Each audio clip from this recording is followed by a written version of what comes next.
Hello students, this is AJ Yadav from MPIC Rudhauli बस्ती। बच्चों, हम लोग इस समय एक्टिव से पैसिव पढ़ चुके हैं। आपको एक्टिव से पैसिव के परिवर्तन के जो भी 3 नियम थे, चाहे वो टेंस वाले वाक्यों का पैसिव परिवर्तन हो, चाहे वो मॉडल वाले वाक्यों का एक्टिव से पैसिव में परिवर्तन हो, चाहे वो इम्परेटिव सेंटेंस का एक्टिव से पैसिव में परिवर्तन हो, ये तीनों टॉपिक हम आपको 2 भागों में पढ़ा चुके हैं। आज हम इसका तीसरा भाग लेकर के आए बच्चों। अब हम यहाँ आपको बैक गियर लगाना सिखाएंगे। बैक गियर समझते हैं ना? गाड़ी आगे जाती है तो गाड़ी पीछे भी तो आती है, पीछे जाने के लिए जिस गियर का प्रयोग करते हैं बैक गियर। यानी हम आज आपको सिखाएंगे पैसिव से एक्टिव में कैसे परिवर्तन किया जाता है। यह टॉपिक बहुत ही महत्वपूर्ण है। आपकी परीक्षाओं में एक्टिव सेंटेंस दिया रहेगा, वहाँ पैसिव बनाना होता है, या पैसिव सेंटेंस दिया रहेगा, एक्टिव में आपको बदलना होगा। तो कैसे आप पैसिव से एक्टिव में परिवर्तन करेंगे, यही हम आपको सिखाने चल रहे हैं। तो चलिए देखते हैं कैसे सीखते हैं। इसमें बच्चों आपका जो पहला पॉइंट है वो है बाई प्लस एजेंट को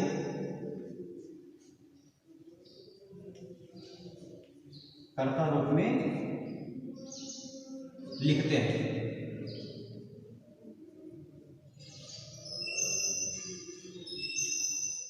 बाई प्लस एजेंट को कर्ता रूप में लिखते हैं, यानी बाई के बाद आने वाला जो शब्द होता है जिसे हम ऑब्जेक्ट केस में लिखे होते हैं, उसे हमें सब्जेक्टिव केस में लिखना होता है।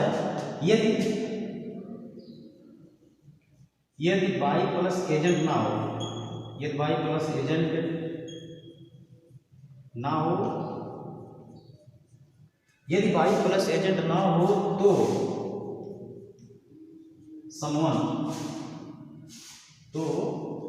समवन को लिखते हैं। समवन को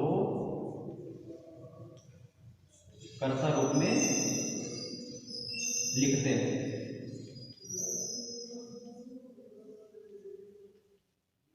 ये आपका पहला पॉइंट हो गया। यानी पहले पॉइंट में आप समझ लीजिए क्या करना है। आपके पैसिव वॉइस में बाई के बाद जो शब्द लिखा होता है उसी को हम कर्ता रूप में लिख देते हैं। ये पहला पॉइंट। मान लीजिए कुछ वाक्य ऐसे होते हैं जहां बाई नहीं होता है, तो ऐसे वाक्यों में क्या करना होता है? हमें समवन को कर्ता रूप में लिख देना होता है। तो जब बाई नहीं होगा तब समवन लगेगा, लेकिन जब बाई होगा तो बाई के बाद लगे हुए शब्द को हमें कर्ता रूप में लिख देना होता है।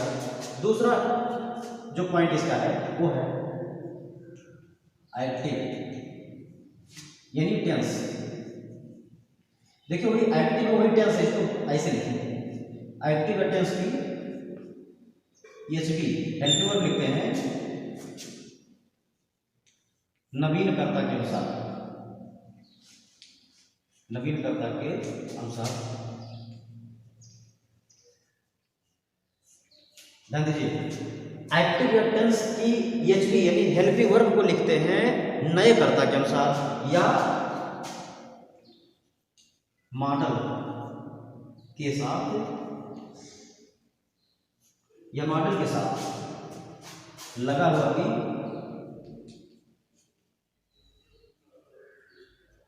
भी हटाते हैं। जैसे मॉडल का जब पैसे बनाते थे बच्चों, तो उसमें लिखा था कैन होता था तो कैन भी लिखे थे, या कुड होता था कुड भी लिखा जाता था, शुड होता था तो शुड भी लिखा जाता था। हमें करना क्या है, यदि दिया गया पैसिव वॉइस मॉडल का पैसिव है तो उसके मॉडल के साथ लगा हुआ भी हटा देते हैं। नंबर 3 देख लीजिए। आपको जो तीसरा है मेन वर्ड, मेन वर्ड का रूप टेंस के अनुसार या मॉडल वाला वाक्य होने पर मॉडल में एमपी का फर्स्ट पार्ट।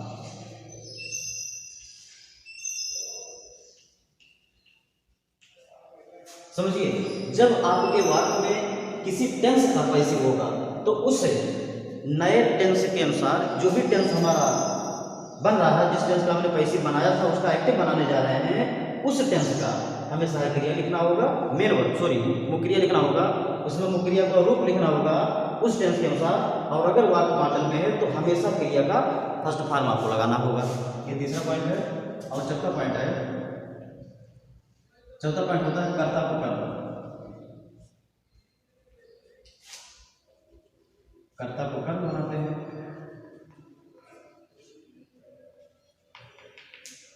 और पांचवा पॉइंट है कर्म पूरक। कर्म पूरक लिखते हैं। यदि होता है तो, यदि कर्म पूरक होगा ही नहीं तो कहां से लिखेंगे? यदि वाक्य में कर्म पूरक है तो ही वह लिखा जाएगा।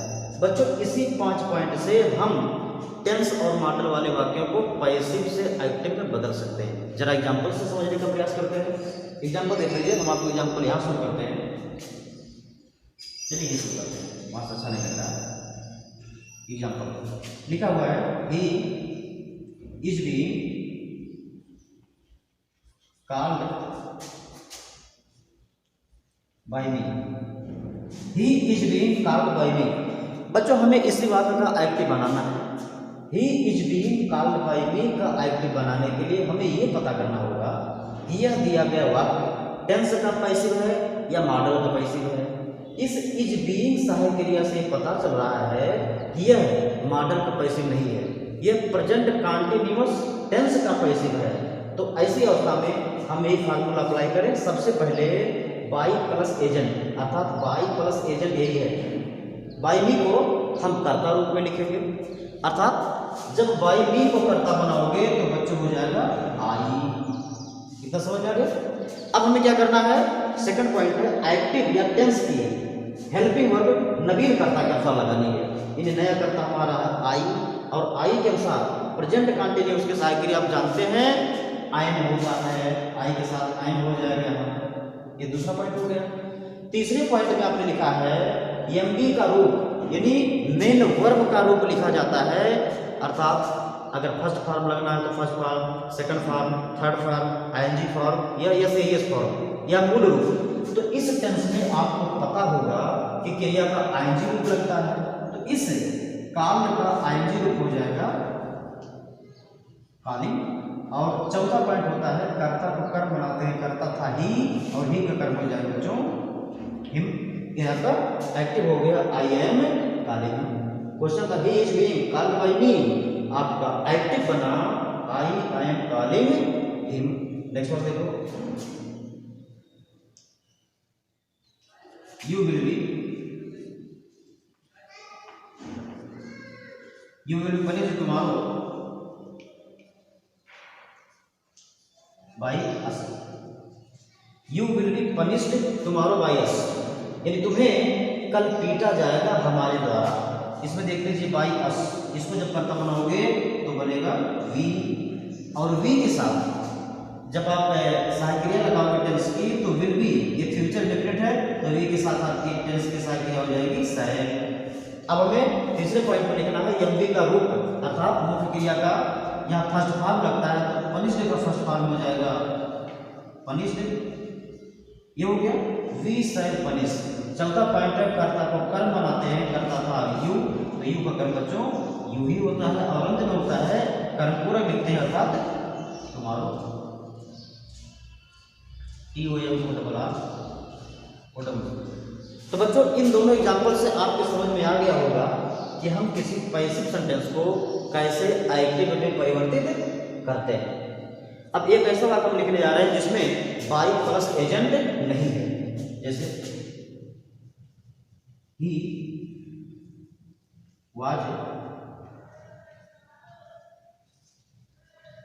was beaten yesterday. He was beaten yesterday. उसे कल पीटा गया। उसे कल पीटा गया, इस वाक्य का हमें एक्टिव बनाना बच्चों। तो इसमें देख लीजिए बाई और एजेंट जो इस वाक्य में था यहाँ भी था लेकिन यहाँ नहीं है। तो जब बाई और एजेंट नहीं होता है तो आपने लिखा है कि यदि बाई प्लस एजेंट ना हो तो समवन को कर्ता रूप में लिख देते हैं। अतः इस बात में हम कर्ता लिख देंगे समवन, समवन कर्ता हो गया। अब हमें क्या लिखना है, एक्टिव या टेंस की हेल्पिंग वर्ब कर्ता के अनुसार। समवन आपका कर्ता हो गया, टेंस है पास्ट इंडिफिनिट क्योंकि वाज लगता है पास्ट इंडिफिनिट के पैसे में। तो ऐसी अवस्था में जब समवन का प्रयोग करते हुए इस बात को लिखेंगे हम, चूंकि यह दिया गया सेंटेंस अफर्मेटिव है, नेगेटिव भी नहीं है, तो ऐसी अवस्था में यहाँ हमें डिड का प्रयोग नहीं करना होगा। और जब डिड का प्रयोग नहीं होगा बच्चों तो सेकंड पॉइंट आपका कैंसिल हो गया, यानी डिड नहीं लगेगा। अब हमें थर्ड फॉर्म बनाना है मुख्य क्रिया का रूप टेंस के अनुसार। आप जानते हैं कि पास्ट इंडिफिनिट में क्रिया का सेकंड फॉर्म हमेशा लगता है। जब वाक्य अफर्मेटिव हो, इंट्रोगेटिव और नेगेटिव ना हो, तो यह वाक्य ना तो इंट्रोगेटिव है ना नेगेटिव है, तो ऐसी अवस्था में आपको डिड ना लगा करके सेकंड फॉर्म। तो बीटन का सेकंड फॉर्म बच्चों बीट होता है, बीट बीट बीटन, तो जाके समवन बीट। और चौथा पॉइंट है कर्ता को कर्म बनाते हैं, कर्ता आपका ही था और हमने लिख दिया, बस आपका एक्टिव बन गया। एक्टिव से पैसिव जिस प्रकार आपको समझा दिया गया वैसे ही हम पैसिव से एक्टिव भी आपको समझा देंगे, बशर्ते आप मेरे साथ जुड़े रहें। चलिए सम मोर एग्जाम्पल, कुछ और एग्जाम्पल के माध्यम से देखते हैं।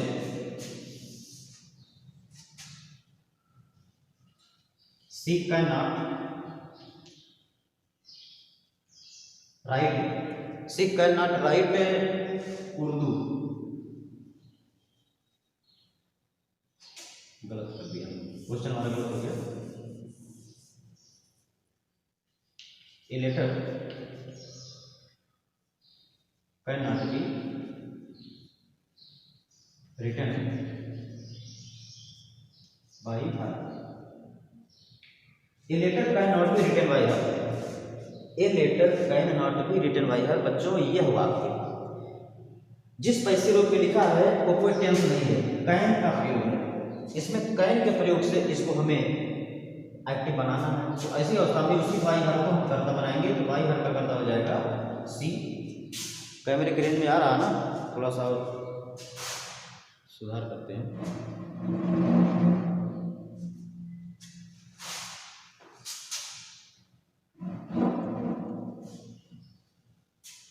बाई हर को हमने बना दिया सी।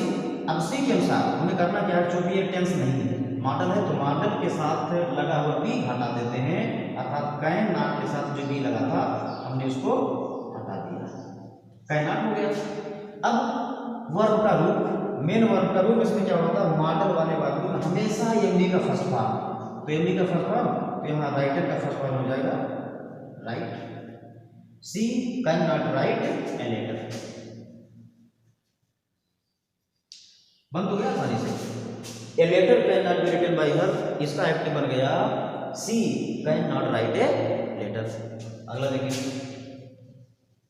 The poor should not be insulted, the poor should not be insulted. बच्चों इस वाक्य में हमने बाई नहीं लिखा है, बाई और एजेंट नहीं है, तो ऐसी अवस्था में आपको फिर से वही काम करना होगा। यदि बाई और एजेंट ना हो तो समूह को हम कर्ता बना लेते हैं, समूह को कर्ता बना लीजिए और इस शुड के साथ लगा हुआ मॉडल हटा दीजिए, तो शुड नॉट कर दीजिए, शुड नॉट। और आप जानते हैं कि जब पिछले वाक्य में लिखा गया था कि जब कोई मॉडल आ जाता है तो क्रिया का मूल रूप, अर्थात यहाँ क्रिया का मूल रूप हो जाएगा insult, someone should not insult, और अंत में हो जाएगा कर्ता का कर्म, तो हुआ ये पूरा हो गया, someone should not insult the poor. यानी हमें लगता है आपके समझ में आ रहा होगा कि किस प्रकार पैसिव से एक्टिव को बनाया जा रहा है। जरा प्रश्नवाचक देख ले, is it done by him, is it done by him, क्या यह उसके द्वारा किया जाता है। यह पैसिव है किसी टेंस का, ये इज लगा हुआ है, इससे पता चला ये प्रेजेंट इंडेफिनिट का पैसिव है। तो इसका एक्टिव बनाने के लिए हमें फिर वही काम करना होगा, बाई हिम को कर्ता बनाना होगा। अब जब बाई हिम को कर्ता बनाओगे तो ही बनेगा। अब हमें ही के अनुसार प्रेजेंट इंडेफिनिट की सहायक क्रिया भी लगानी है, वो भी कर्ता से पहले। तो प्रेजेंट इंडेफिनिट की सहायक क्रिया ही के अनुसार लग जाएगा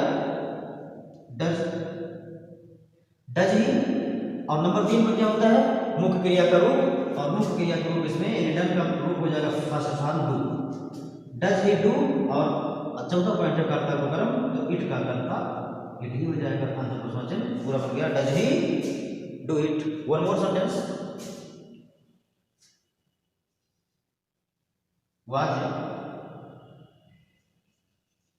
was she being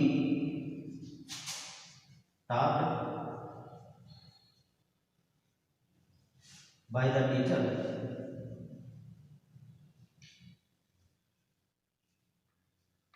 Was she being taught by the teacher?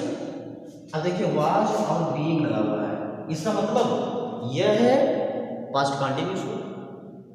और पास्ट कंटिन्यूअस को पैसिव से एक्टिव बनाने के लिए हमको वाज या वेयर सहायक क्रिया लगाना पड़ेगा। तो सबसे पहले हम नया कर्ता आगे ले आए बाय द टीचर, इसको जब कर्ता बनाओगे तो हो जाएगा द टीचर। द टीचर हो गया। द टीचर के अनुसार आपकी सहायक क्रिया हो जाएगी was.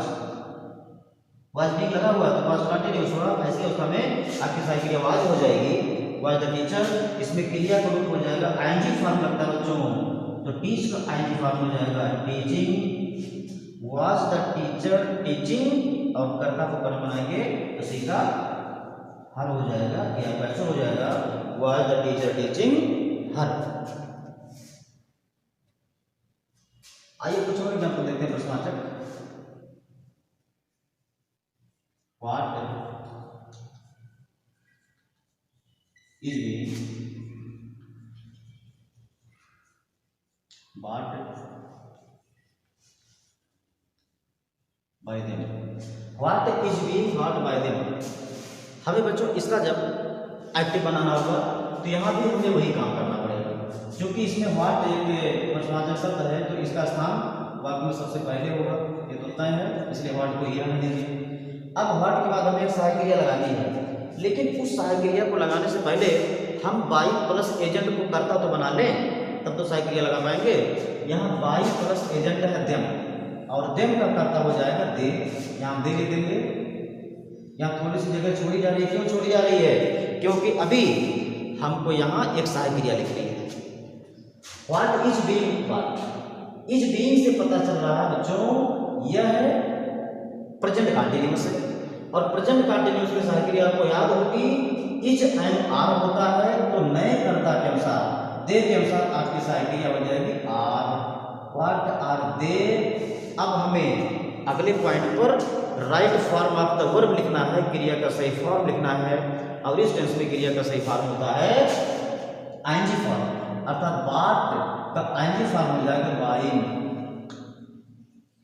What are they buying, इसमें कोई कर्म पूरक नहीं है, तो ये आपका आंसर पूरा हो गया।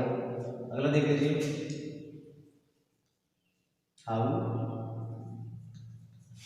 Will she be, how will she be helped by us. How will she be helped by us, यहाँ भी हाउ जो कि प्रश्नवाचक शब्द है इसको आप पहले लिख दीजिए बिना किसी सोच विचार के। हाउ लिखने के बाद हमें सहायक क्रिया लिखना है। पहले हम बाई प्लस एजेंट को आगे लाएंगे, तो बाई और अस को जब आगे लाओगे तो हो जाएगा वी, और वी के साथ आपकी सहायक क्रिया विल बी का मतलब फ्यूचर इंडेफिनिट, तो वी के साथ आपकी सहायक क्रिया फ्यूचर इंडेफिनिट की साइन हो जाएगी। हाउ साइन बी क्रिया का मूल रूप हो जाएगा help. How sign be help, और कर्ता को कर्म बनाएंगे तो सी का कर्म हो जाएगा हर।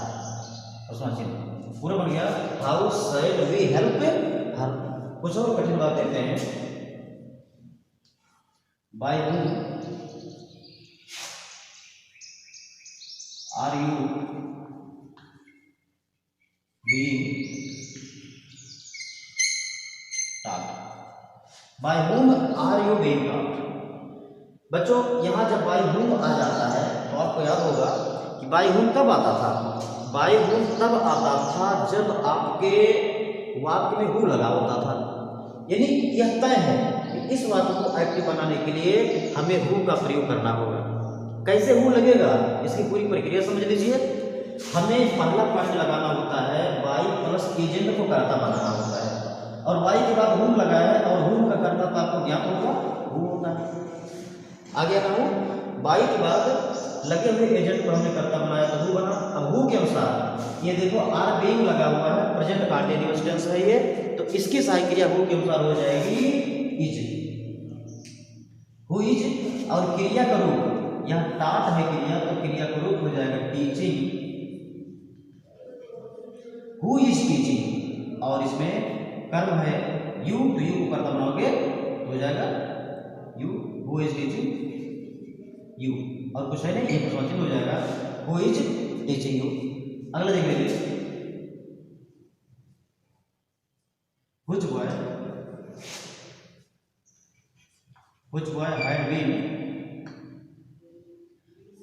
had been punished, बार बार पनिश आ रहा है, कुछ पुरस्कार भी दिए जाए। which boy had been awarded, AWARDED, awarded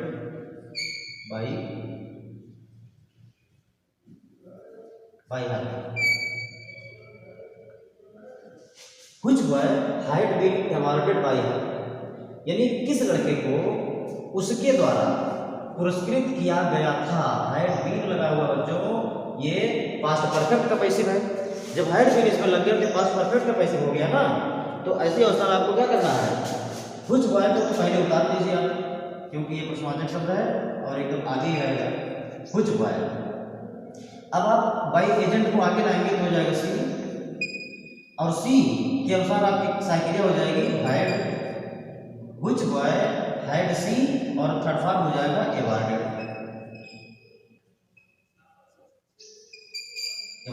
which boy had C awarded, यानी उसने किस लड़के को पुरस्कृत किया था।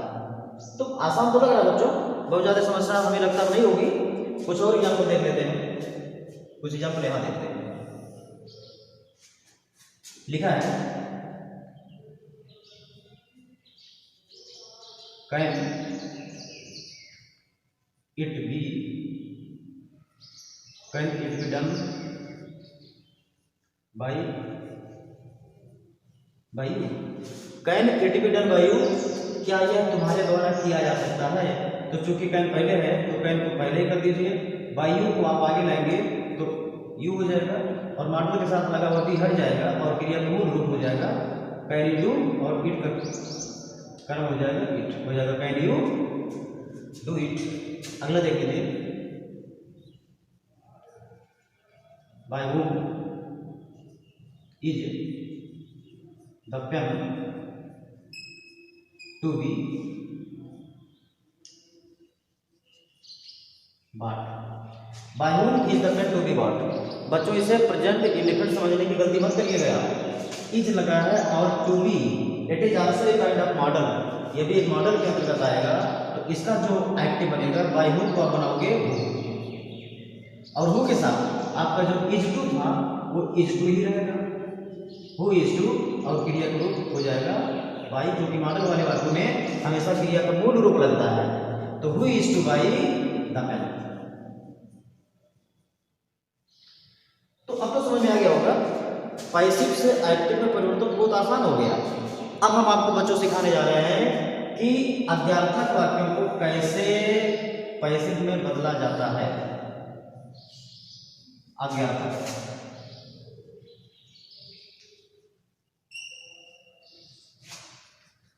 अज्ञार्थक वाक्य, इसमें देखिए जब अज्ञार्थक वाक्य यानी इंपरेटिव सेंटेंस आते हैं तो उनको पैसिव में बदलने के लिए हमें सबसे पहले क्या करना होता है, नंबर 1 पर लिखना होता है एमबी का फर्स्ट पार्ट,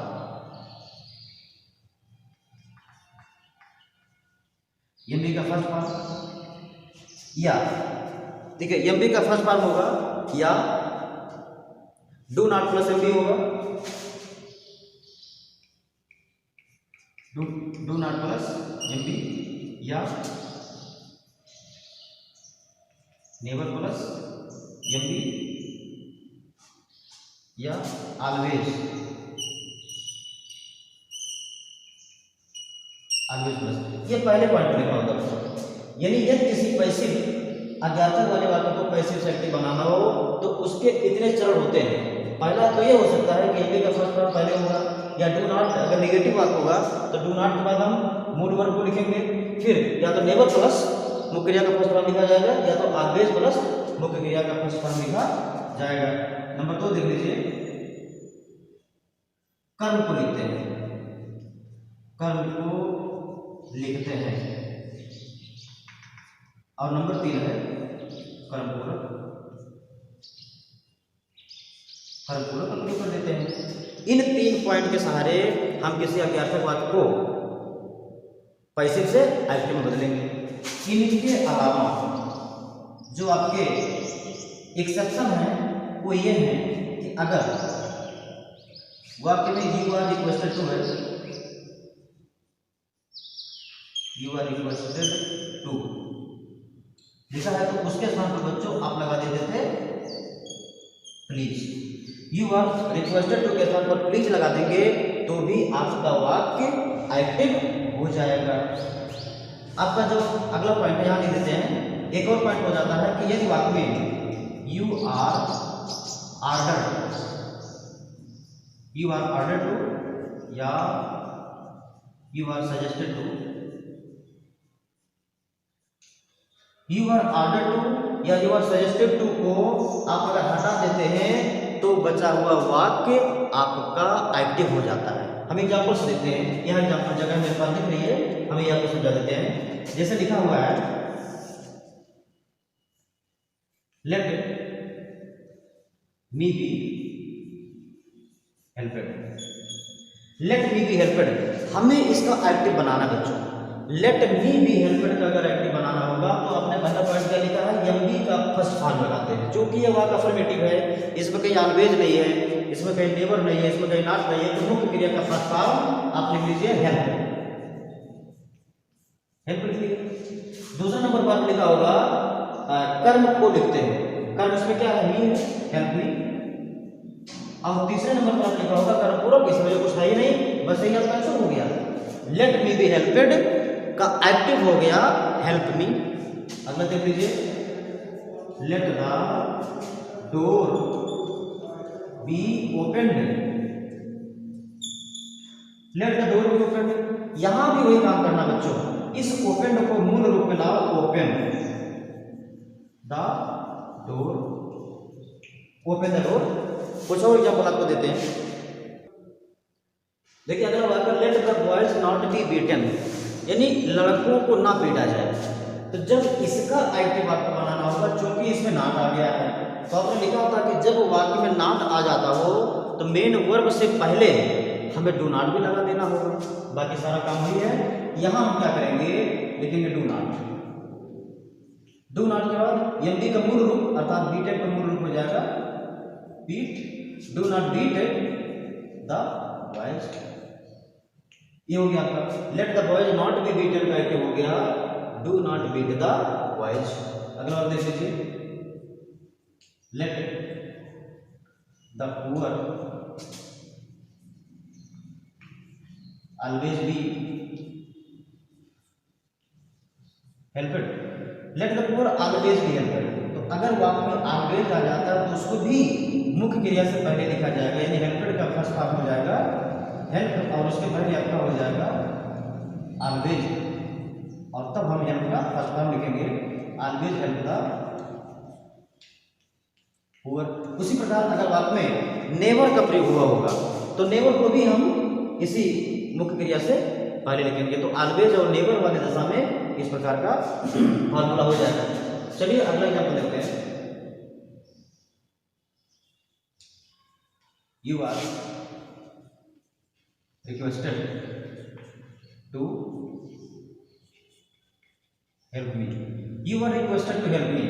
यदि आपके सामने इस प्रकार का वाक्य दिखाई पड़े, आपको बताया गया था यू आर रिक्वेस्टेड टू को हटा करके हमें लिख देना होता प्लीज, प्लीज, और जो बचा है उसको जोड़ दीजिए, प्लीज हेल्प मी। कितना आसान है, कितना आसान है। अगर आप ठान लें तो हमें नहीं लगता कहीं कोई समस्या होगी आपको। You are requested to help me, आपका आंसर बन जाएगा please help me. Some more sentences देख लेते हैं। you are suggested to take the medicine on time। तुम्हें सुझाव दिया जाता है सही समय पर दवा लेने के लिए। ऑन टाइम, समय पर दवा लेने के लिए तुम्हें सुझाव दिया जाता है। तो ऐसी अवस्था में करते हैं क्या बच्चों, यू आर सजेस्टेड टू को हटा दीजिए और जो बचा है वही आपका एक्टिव हो गया, यानी इसका आंसर हो जाएगा take the medicine on time. Take the medicine on time, कितना अच्छा फार्मूला है, कितना आसान नियम है। अंग्रेजी पता नहीं कैसे आपको कठिन लगती है, कहीं भी अंग्रेजी कठिन नहीं है। यदि हमारे सिस्टम को फॉलो करोगे तो अंग्रेजी एकदम खिलौना आपके लिए बन जाएगा और आपको कहीं कोई समस्या का सामना नहीं करना पड़ेगा। तो मुझे लगता है कि पैसिव से एक्टिव में जितने भी परिवर्तन हो सकते थे, जितने भी होने लायक थे, जितने भी समझाने लायक थे, हमने आपको समझा दिया। लेकिन केवल इतने से ही आपका काम चलने वाला नहीं है, आपको एग्जाम्पल्स के सहारे, उदाहरणों के सहारे अधिक से अधिक समझने का प्रयास करना होगा। तो अब ये टॉपिक आपका खत्म हो जाता है। पैसिव से एक्टिव को हमने इतने ढंग से पढ़ा दिया, एक्टिव से पैसिव भी हमने आपको पूरे ध्यान से, पूरे मन से पढ़ा दिया है। आप मुझे वो पूरी उम्मीद है कि टॉपिक समझ गए होंगे। और एक्टिव से पैसिव और पैसिव से एक्टिव को पढ़ाने के लिए हमने 3 वीडियो बनाए हैं। आप पिछला वीडियो भी चाहें तो देख सकते हैं, मेरे प्लेलिस्ट में मौजूद होगा, वहाँ से आप देख लीजिएगा। तो अब अगले वीडियो में किसी अच्छे टॉपिक के साथ हम आपके सामने फिर से हाजिर होंगे। तब तक के लिए अलविदा, टाटा, बाय, स्वस्थ रहें, मस्त रहें।